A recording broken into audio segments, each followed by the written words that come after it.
सर्वनाम।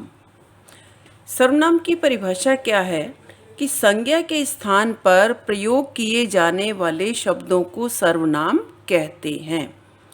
संज्ञा किसी व्यक्ति, वस्तु, जाति या स्थान का नाम है, लेकिन अगर उस नाम के स्थान पर जिन शब्दों का प्रयोग किया जाता है वो शब्द सर्वनाम कहलाते हैं। जैसे मैं एक वाक्य से आपको समझाती हूँ कि रवि एक अच्छा लड़का है। रवि 8वीं कक्षा में पढ़ता है। आज रवि के विद्यालय में बाल दिवस मनाया गया। रवि ने भी उसमें भाग लिया। अब ये जो वाक्य है इसमें रवि शब्द का प्रयोग बार बार हो रहा है, जो कि सुनने में और पढ़ने में बड़ा अटपटा सा लग रहा है।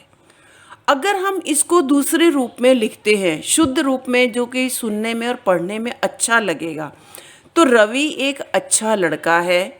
यहाँ रवि के स्थान पर हमने लिख दिया कि वह 8वीं कक्षा में पढ़ता है। आज रवि के स्थान पर लिख दिया कि उसके विद्यालय में बाल दिवस मनाया गया। रवि के स्थान पर आ गया कि उसने भी उसमें भाग लिया। तो ये जो वाक्य हैं ये पढ़ने में बहुत अच्छे लग रहे हैं। रवि एक अच्छा लड़का है, वह 8वीं कक्षा में पढ़ता है। आज उसके विद्यालय में बाल दिवस मनाया गया, उसने भी उसमें भाग लिया। तो इसमें जो संज्ञा के स्थान पर, जैसे रवि शब्द क्या है, रवि व्यक्ति का नाम है तो रवि संज्ञा है, लेकिन यहाँ रवि के स्थान पर वह, उसके, उसने, जो कि रवि को ही संबोधित करके लिखा जा रहा है, तो ये जो शब्द हैं ये वाले, ये सर्वनाम कहलाते हैं, क्योंकि ये संज्ञा के स्थान पर प्रयोग किए गए हैं। तो इसमें मैं, तुम, वह, उसका, उसकी, कौन, कोई, क्या आदि जो कुछ शब्द हैं वो सारे सर्वनाम कहलाते हैं। तो इन्हीं के आधार पर हम सर्वनामों को 5-6 भागों में बांटते हैं। पुरुषवाचक सर्वनाम, निश्चयवाचक सर्वनाम, अनिश्चयवाचक सर्वनाम, संबंधवाचक सर्वनाम, प्रश्नवाचक और निजवाचक सर्वनाम। तो सबसे पहले हम बात करते हैं पुरुषवाचक सर्वनाम की। पुरुषवाचक सर्वनाम क्या है? जो सर्वनाम शब्द वक्ता, वक्ता यानी जो बोलने वाला, जैसे मैं, श्रोता, सुनने वाला कौन, आप, या किसी अन्य व्यक्ति यानी थर्ड पर्सन के लिए प्रयोग किए जाते हैं, वो पुरुषवाचक सर्वनाम कहलाते हैं। अब इसमें जैसे मैं, हम, तुम, मैं यानी मैं जो बोल रही हूँ, मैं वक्ता हूँ। हम वक्ता हैं अगर बोलते हैं। तुम कौन हो? तुम श्रोता हो। वह तो अन्य पर्सन में आ गया, वे, आप आदि। ये सारे शब्द जो हैं क्या है, ये पुरुषवाचक सर्वनाम कहलाते हैं। अब जैसे इसमें देखो, मैं और हम यानी बोलने वाला, तुम और आप सुनने वाला, वह और वे अन्य व्यक्ति में आते हैं। अब इन्हीं के आधार पर मैं, हम और तुम या वह, इसके आधार पर पुरुषवाचक सर्वनाम को 3 भागों में बांटा गया है: उत्तम पुरुषवाचक, मध्यम पुरुषवाचक और अन्य पुरुषवाचक। अब सबसे पहले बात करते हैं उत्तम पुरुषवाचक की। उत्तम पुरुषवाचक कौन है? जैसे वक्ता यानी जो बोलता है। जैसे मैं बोल रही हूँ, तो वक्ता अपने लिए जिन सर्वनामों का प्रयोग करता है वे उत्तम पुरुषवाचक सर्वनाम कहलाते हैं। जैसे मैं कह रही हूँ कि मैं कल जयपुर जाऊँगा या जाऊँगी, यानी मैंने किसके लिए प्रयोग किया? अपने लिए, मैं जाऊँगी। या हम आज खेलेंगे। अब इसमें मैं शब्द जो है ये क्या है? उत्तम पुरुष। दूसरा है हम यानी इसमें मैं भी तो शामिल हूँ। हम आज खेलेंगे यानी मैं भी खेलूंगी सबके साथ। तो हम शब्द क्या है? ये भी उत्तम पुरुषवाचक है। मैंने खाना खा लिया है।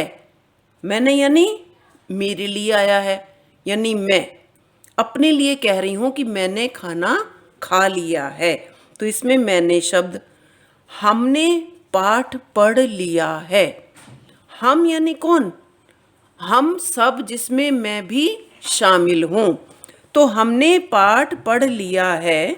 तो इसमें यानी उत्तम पुरुष में क्या है, जिसमें जो वक्ता है, केवल जो बोलने वाला है, वो अपने लिए जिन शब्दों का प्रयोग करता है, जैसे मैं, हम, हमने, मैंने, जिसमें मैं शामिल हूँ, तो वो सारे ये वाले जो शब्द हैं, ये सब क्या है, ये उत्तम पुरुषवाचक सर्वनाम कहलाते हैं।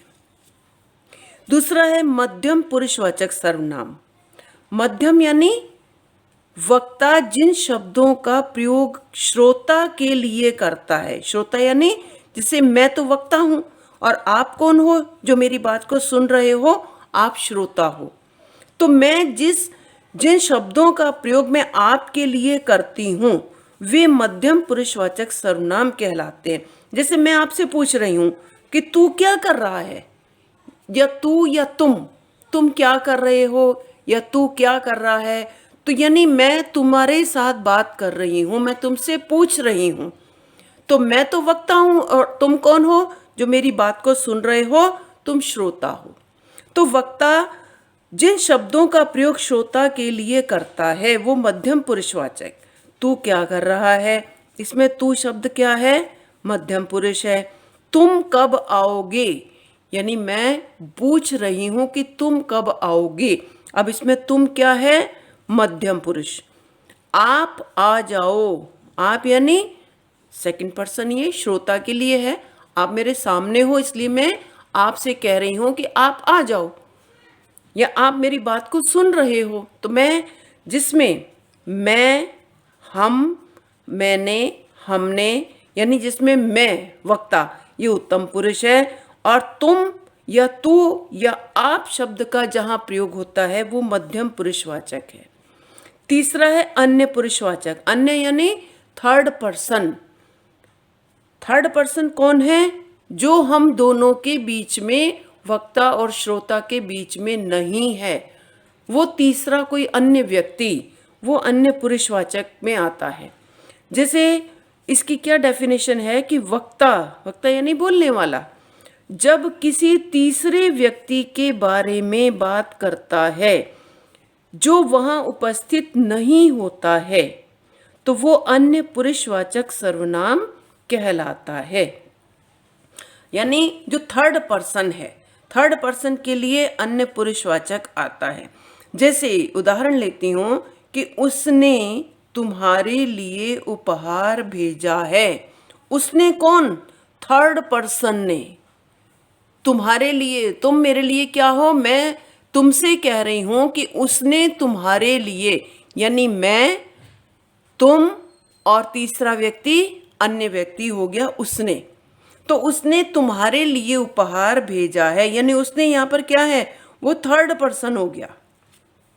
मैं और तुम तो फर्स्ट और सेकंड पर्सन है और उसने थर्ड पर्सन हो गया। तो उसने तुम्हारे लिए उपहार भेजा है। अब इसमें उसने क्या है, अन्य पुरुषवाचक हो गया। दूसरा है वह कल आएगी। मैं आपसे कह रही हूं या मैं किसी से कह रही हूं कि वह कौन, थर्ड पर्सन, वह कल आएगी, वो मेरे सामने नहीं है। तो वो जो मेरे सामने ही नहीं है, तीसरा व्यक्ति जिसके बारे में मैं बात कर रही हूं, वो मेरे सामने उपस्थित नहीं है, तो वह कल आएगी। अब इसमें वह शब्द क्या है, अन्य पुरुषवाचक में आता है। तो अब इसमें तीन बातें आती हैं पुरुषवाचक सर्वनाम में। इसमें मैं, तुम और वह या वे, तीन जने होते हैं, तीन पर्सन होते हैं इसमें। तो तीनों को मिलाकर ये पुरुषवाचक सर्वनाम बनता है। अब अगले पार्ट में मैं आपको सर्वनाम के अन्य जो भेद हैं, निश्चयवाचक, अनिश्चयवाचक, संबंधवाचक, प्रश्नवाचक या निजवाचक, इनके बारे में समझाऊंगी।